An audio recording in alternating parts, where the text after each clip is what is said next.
What do you say when people ask you why you believe the Bible? What evidence is there for the events that happen in the Bible?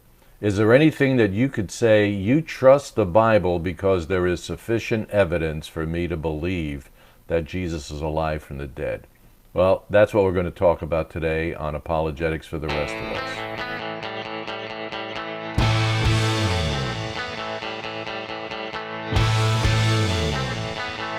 Welcome to Apologetics for the Rest of Us podcast with Dr. Ray Ciervo. This podcast seeks to simplify the complex challenges to our faith for the everyday follower of Jesus Christ.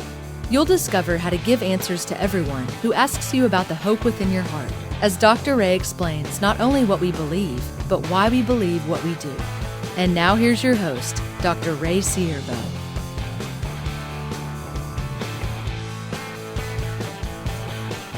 There are several things, when you think about apologetics, there are several things that you want to look at. Like one of them is what answers do you give to some of the top questions that are out there?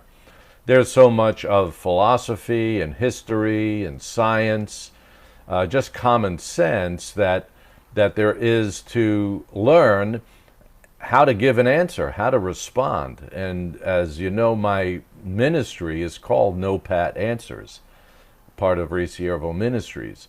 And a pat answer is a trite, glib shot from the hip that is not well thought out.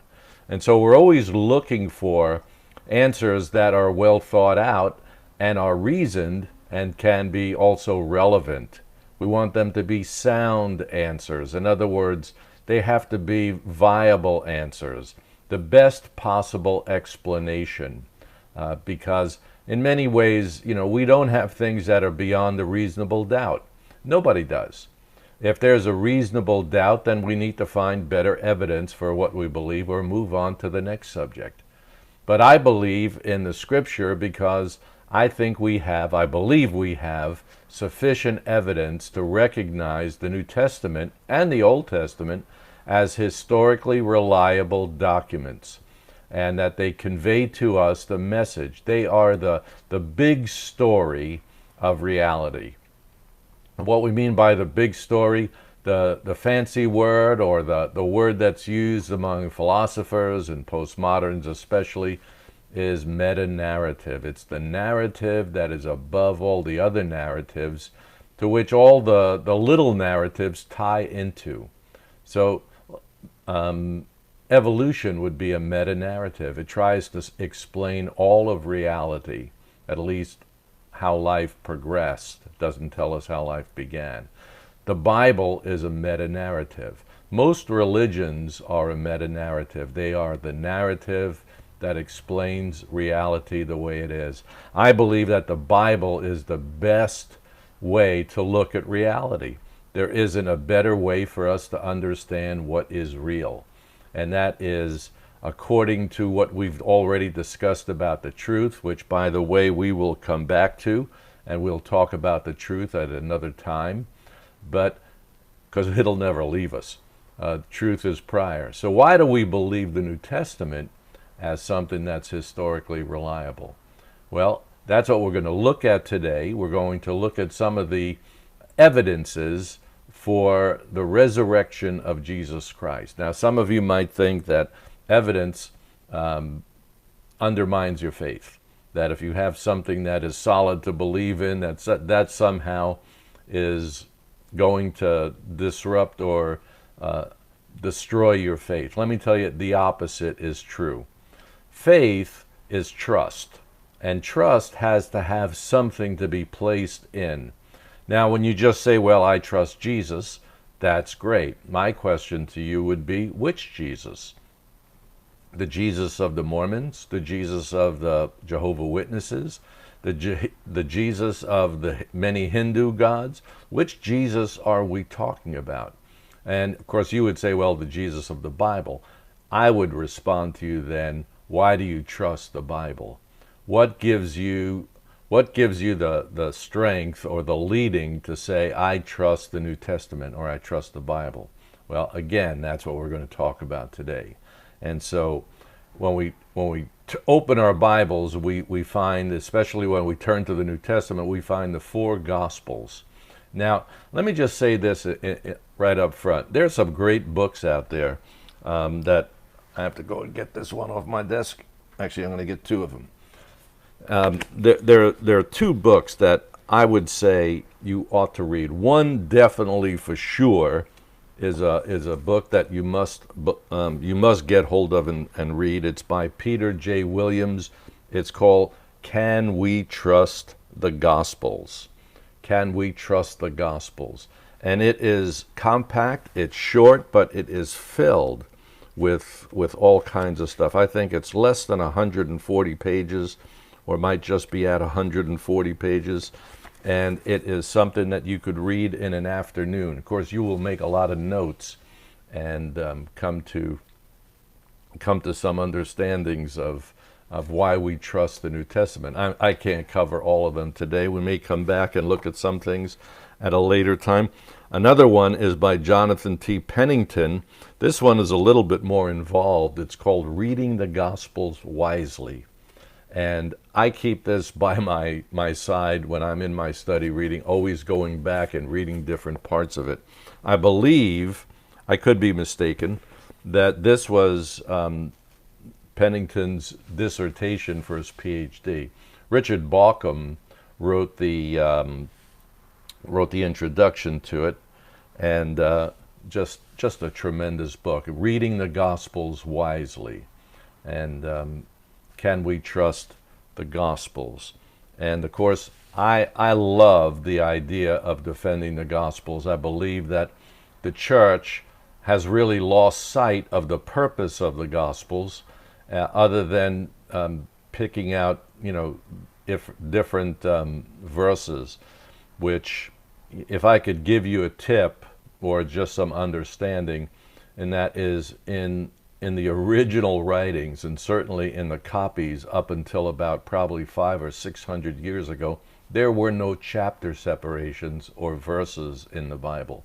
The Bible should be read without those verses, because what we tend to do is we tend to pick out verses. We tend to pick out verses out of their context. The Bible wasn't written that way. Someone, somewhere along in the 500 or 600 years ago, I'm not sure the exact date, but they decided that they would put these verses so that sayings or words or passages would be easy to reference or easy to find. And I think there's some service in that, but there's also some disservice. And that is the way that we read the Bible and the way that we trust the Bible. Because the three words that you have to understand about the Bible is context, context, and context. And those are the three most important words. Okay, so let me tell you about Dr. Gary Habermas. Dr. Habermas is a friend. I had the opportunity to take him to class every day when he taught at the seminary I was attending, Southern Evangelical Seminary in Matthews, North Carolina. Now I believe it's part of Charlotte, or they've moved office space at least. Southern Evangelical Seminary, at the time, Dr. Geisler, Norman Geisler was the president, asked Dr. Habermas to come in and teach Introduction to Apologetics. It was the first course I took in attending Southern Evangelical Seminary. And both of us, Dr. Geisler asked me if I would like to stay at his house, to which, of course, I responded positively. Didn't know at the time that Dr. Habermas was going to be staying there too. And I had a full 8 days with both of them. Staying at Dr. Geisler's house, having his hospitality, he and his lovely wife Barbara just having their hospitality. But every night I took Dr. Habermas to class. Also all day on Saturday took him to class. Back in 2000 when I was attending seminary, a module started on Saturday and ended on Saturday. So you went a full 8 days to class all day on Saturday, did every night for 3 hours, or maybe it was 4 hours every night, and then did another 8 hours or 4 hours on the last Saturday. And so I had all of that time. I took Dr. Habermas to dinner every night, and then class, then drove him home, and we talked, ate ice cream with Dr. Geisler, and then started the next day all over again. And it was a great, great understanding, experience, I should say, having opportunity to be with these two giants. I didn't know what I had at the time. I would have peppered them with a lot more questions at the time. I just sat and listened like a schoolboy, listening to two giants in the profession that he was aspiring to. And yeah, it was a great experience. Well, Dr. Habermas is the leading authority on the resurrection. I don't think anyone has done anywhere near the research he has done. If you read I Don't Have Enough Faith to Be an Atheist by Dr. Geisler and Dr. Frank Turek, you'll hear Dr. Habermas's name there, especially when they get to the reliability of the New Testament and the resurrection. When that book was written, or at least when it was published back in 2003, I believe, Dr. Habermas had researched about 1,400 books that had been written since 1975 to the publication of that book. All of those books from 1975, all 1,400 at that time, had the resurrection as their subject. And they were written by conservative scholars, liberal scholars of the New Testament, even atheists, agnostics, people who were studying the resurrection of Jesus. And at the time, 1,400. Later on, when I heard Dr. Habermas deliver another message about the resurrection, I believe it was about 2015, he had read 2,500 of these books that dealt with the resurrection. Now here's the statistics that he came out with. That 90% of them believed in the first four things I'm going to talk to you today about, the minimal facts.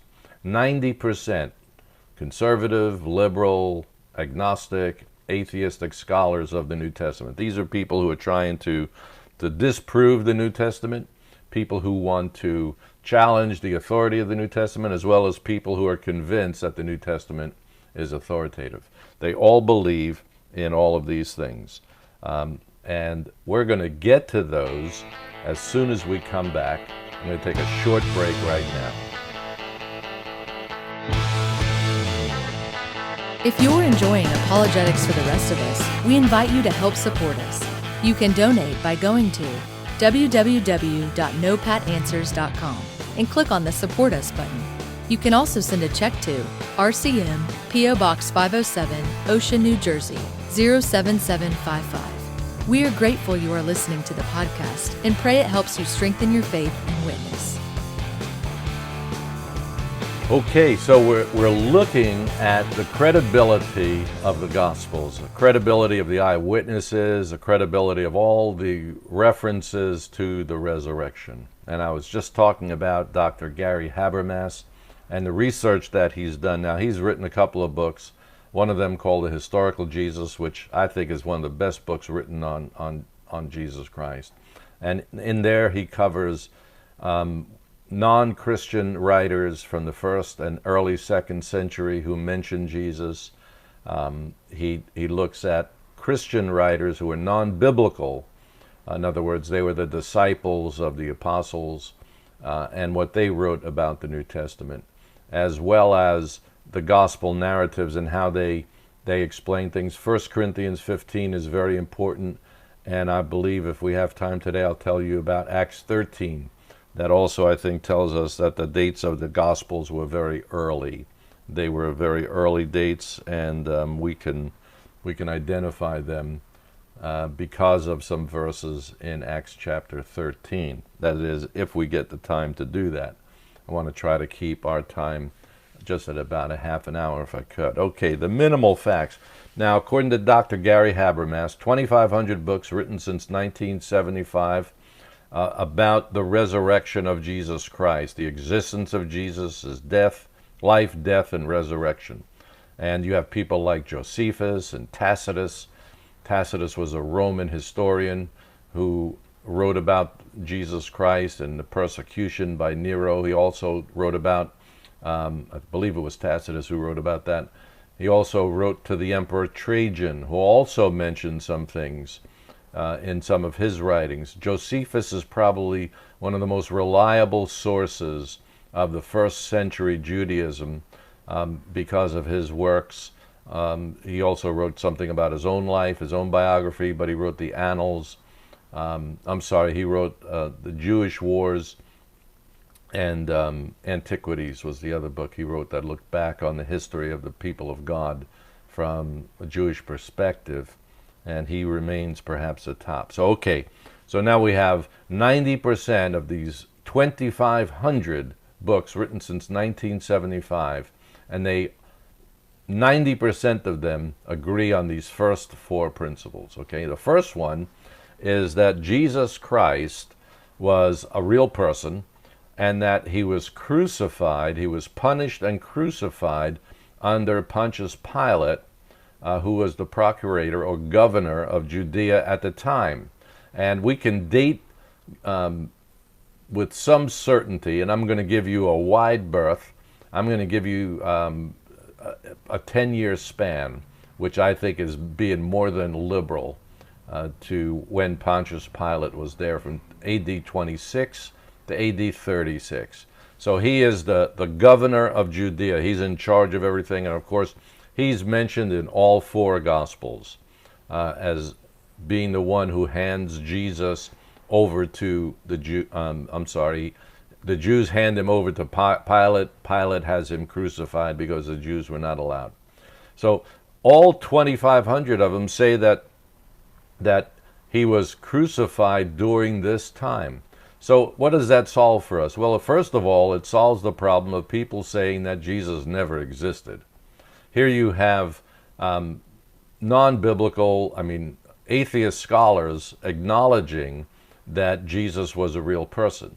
And Bart Ehrman, if you want to, you can search Google and YouTube rather, and you can see that Bart Ehrman tells us that if you don't believe Jesus was a real person, you're just being silly and even ignorant, because there is evidence from non-Christian writers that mention Jesus' brother, John the Baptist, Jesus being alive during this time, and it's kind of a sign of ignorance to deny that Jesus was a real person. So from these scholars, they all agree that Jesus, A, was a real person, and that he was crucified under the oversight or under the governance of Pontius Pilate. A little bit of my Brooklyn coming out there. So you see that there's evidence at least that Jesus was alive there and died under Pontius Pilate. He was crucified. And we'll look at some later things about the tomb. He was buried as well. So, second thing is that 90% of these agnostic, atheist, liberal scholars, conservative scholars they don't believe that that what the disciples saw that was true, but they acknowledge the veracity of the statements about the disciples believing that Jesus appeared to them.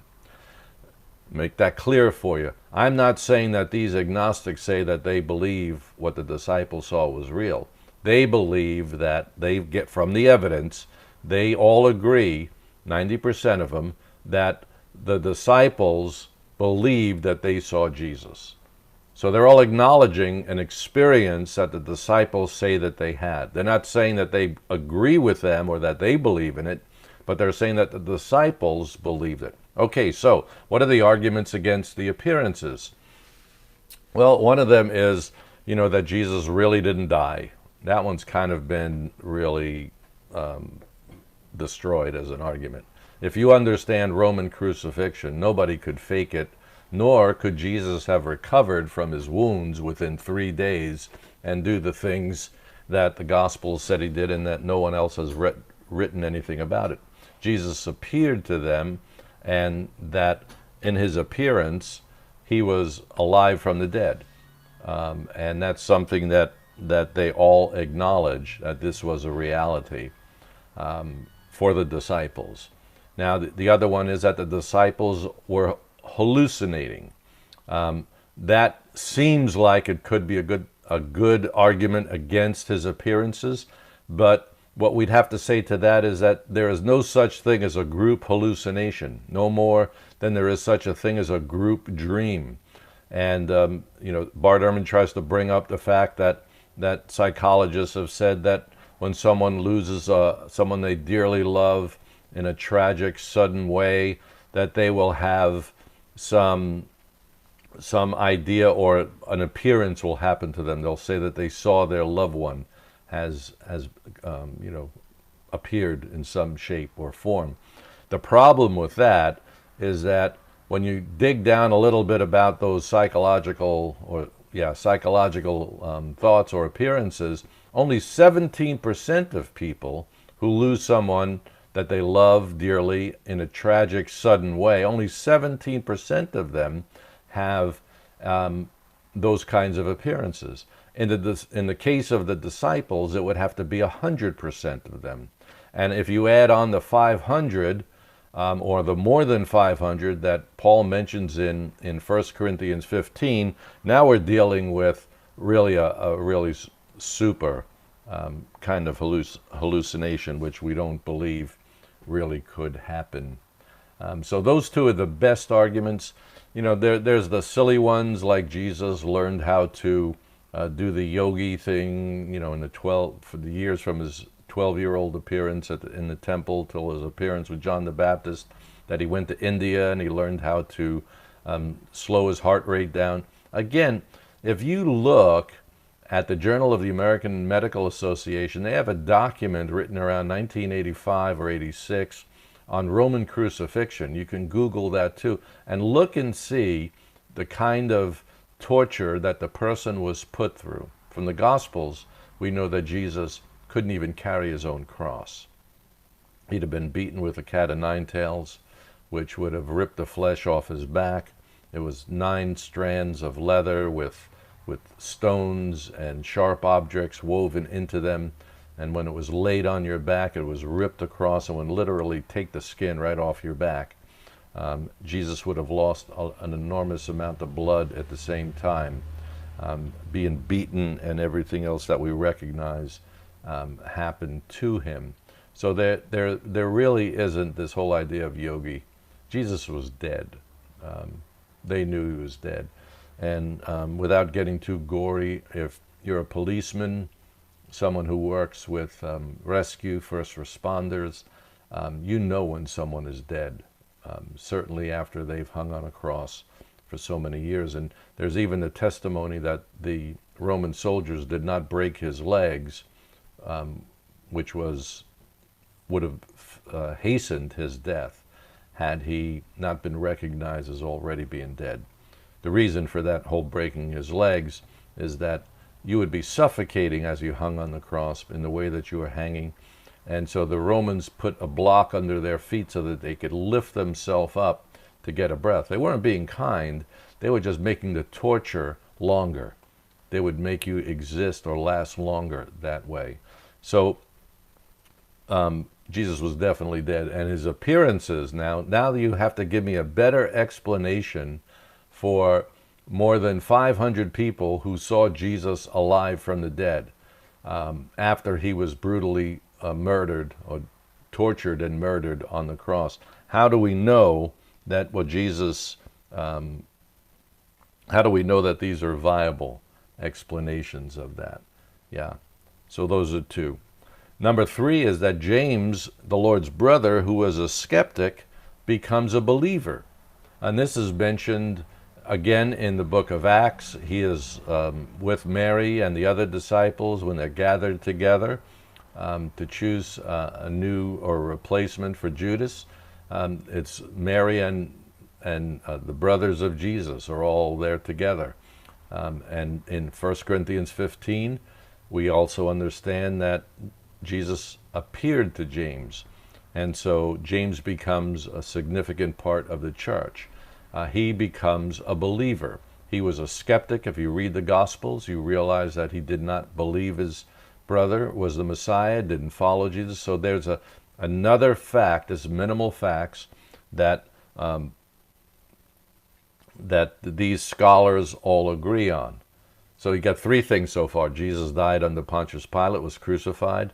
His disciples believed that he appeared to them. They had an experience seeing Jesus alive from the dead, and that confirms what the New Testament says. These scholars believe that this was a real experience for the disciples, and that James, the Lord's brother, becomes a believer.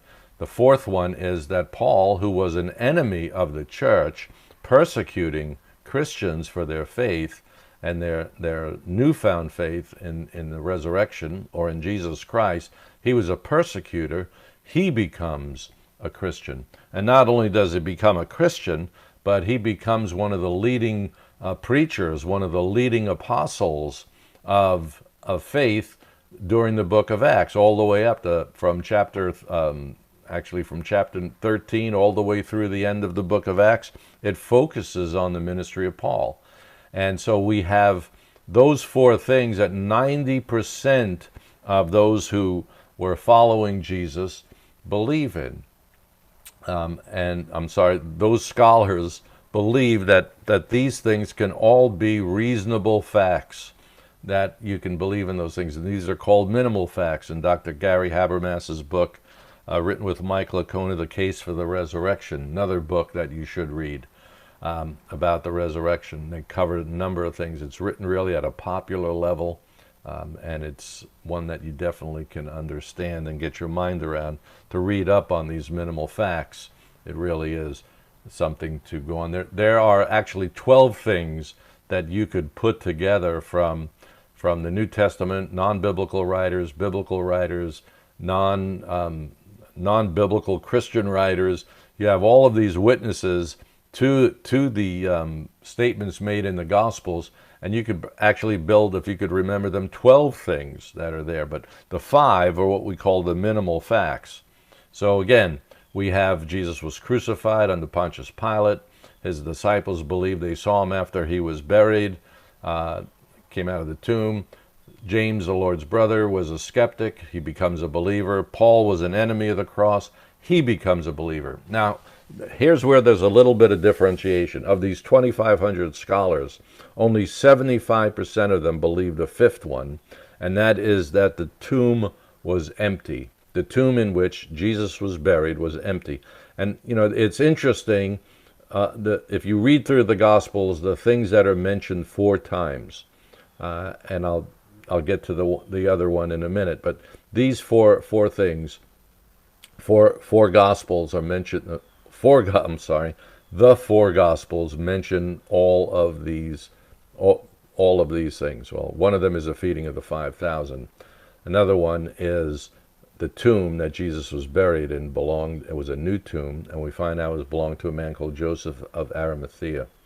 And the idea that the tomb is found empty, the only doubt that you can throw at that is that the women went to the wrong tomb, which really isn't a great argument, because if we read the Gospels correctly, the women were watching where they buried Jesus and came the next morning.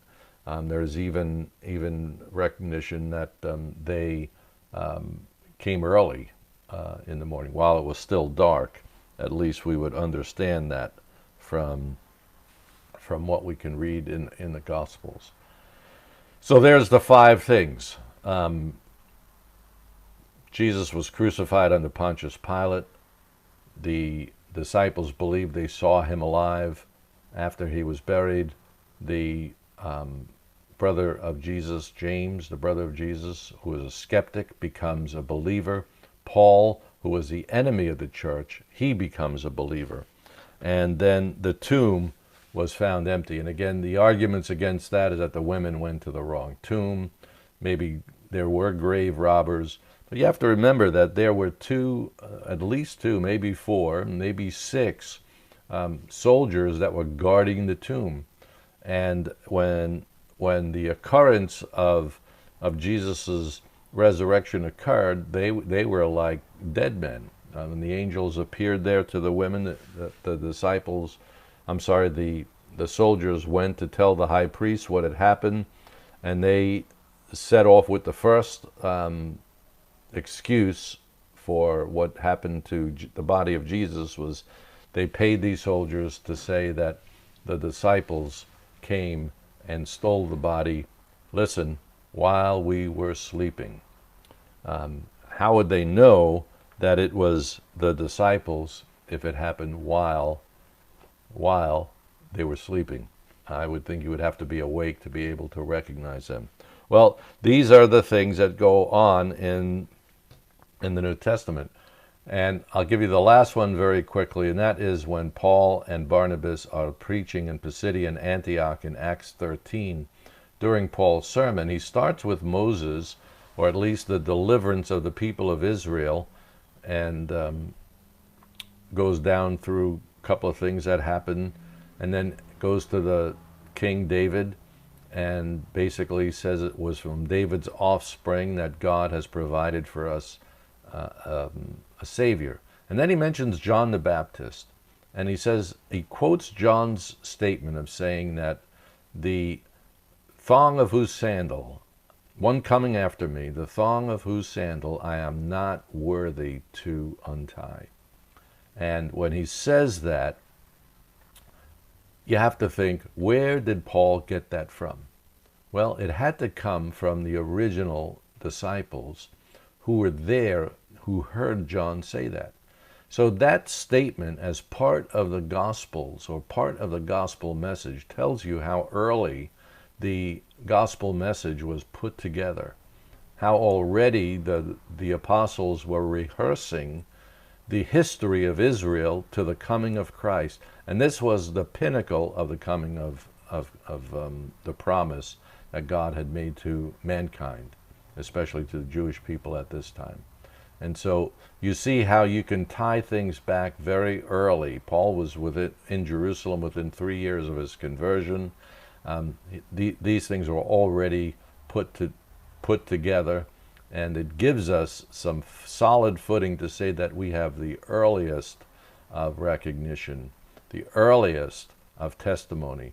And eyewitness testimony depends on how close it is to the event.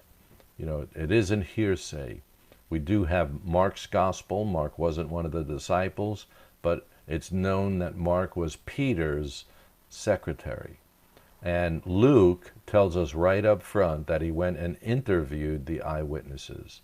So these scholars who have come to the agreement on solid agreement, 90% on the first 4 of the things we talked about, and the one of the empty tomb where there was a little bit more wiggle room, they are relying on both the narratives in the Gospels and the extra biblical literature written by Josephus and Tacitus and a man called Suetonius, Pliny the Younger. There's a whole list of them that you could go on that recognize something that happened right there in the first century.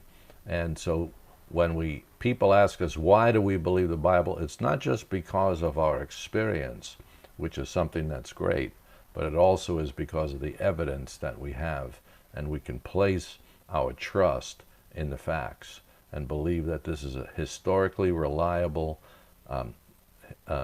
event that happened somewhere in the first 35 years of that first century. And by the way, we even numbered the centuries by the birth of Christ. A lot of information there. But those are the 5 facts. Jesus was crucified under Pontius Pilate. His disciples believed that he appeared to them. James, the Lord's brother, was a skeptic, became a believer. Paul was a persecutor of the church. He became a believer, and the tomb was found empty.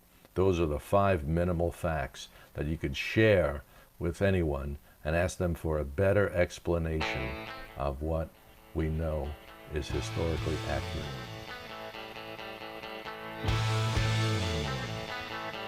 You've been listening to Apologetics for the Rest of Us with Dr. Ray Ciervo. We hope you've enjoyed this episode and subscribe to our podcast.